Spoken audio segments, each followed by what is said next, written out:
How's it likely to play today? Let's have a look at the pitch now with Mike Haysman out to the pitch report.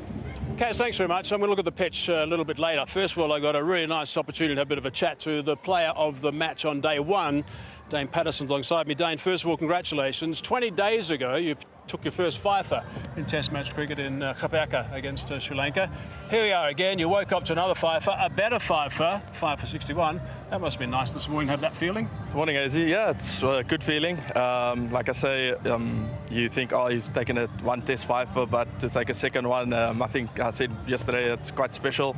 So yeah, I think that fifer, me and Boshi, obviously the spells that we had put the team in a good position, and yeah, hopefully we can bat well today.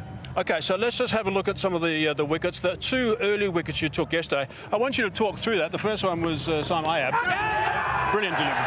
Yeah, it just nipped enough. I think it was just doing a bit too much from over the wicket, and I think I just came around and the balls were nipping in, and hopefully that one just kept going.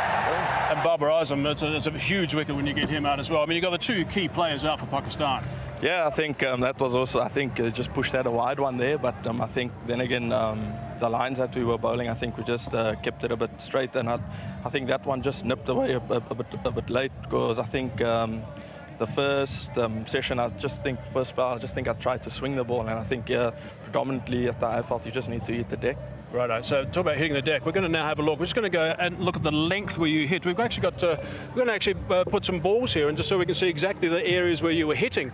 And this is that's so consistent at around the 6 metre length from the base of the stump. So, I mean, those groupings are just terrific. This is after lunch where you're bowling from the Henops River end. Yeah, so I had a chat with Shukri and Pete Werter, the bowling coach, and obviously they were walking at me, and they just...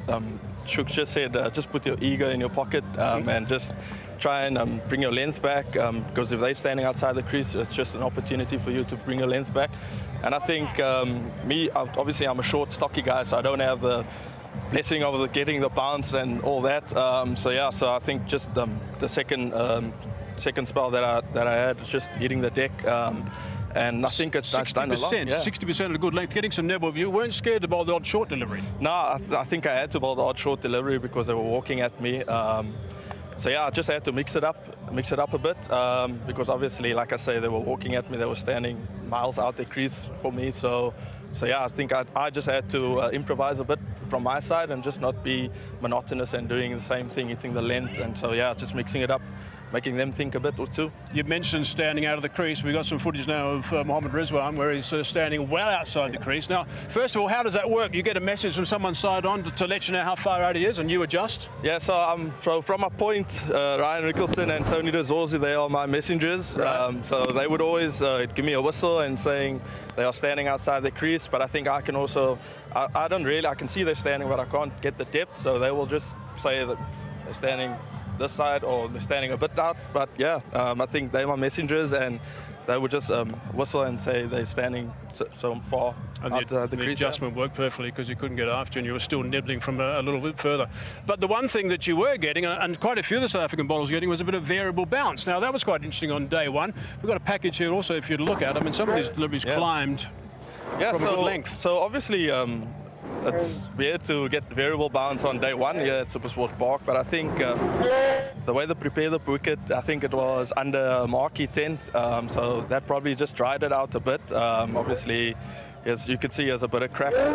So yeah, even that, I mean, it's weird I get bounced like that on a wicket, but yeah, I think hopefully it will die down a bit and today and and come back and then just do something. Okay, I'm going to have a look at those areas shortly, but I know you want to actually just say something about KG and his performance. And KG was absolutely brilliant throughout the entire day, but he set things up beautifully. Got another package of KG bowling in the first hour yesterday. Sorry. Yeah, I think that was box office. I mean, you should have been the one getting a fifer, because I mean, some of the deliveries that he bowled was absolute peaches.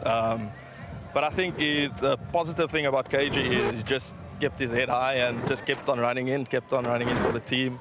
Yeah, I think second innings, but as you can see, the way the balls were nipping and stuff, it just did too much. So hopefully when things die down a bit, second innings, yeah, he'll take a couple of wickets. Terrific, Dane. Congratulations. Well done. And good luck for the rest of the Test match. Cheers. Thanks, Great Haysman. start. Thanks Cheers. for your time Thank you. today.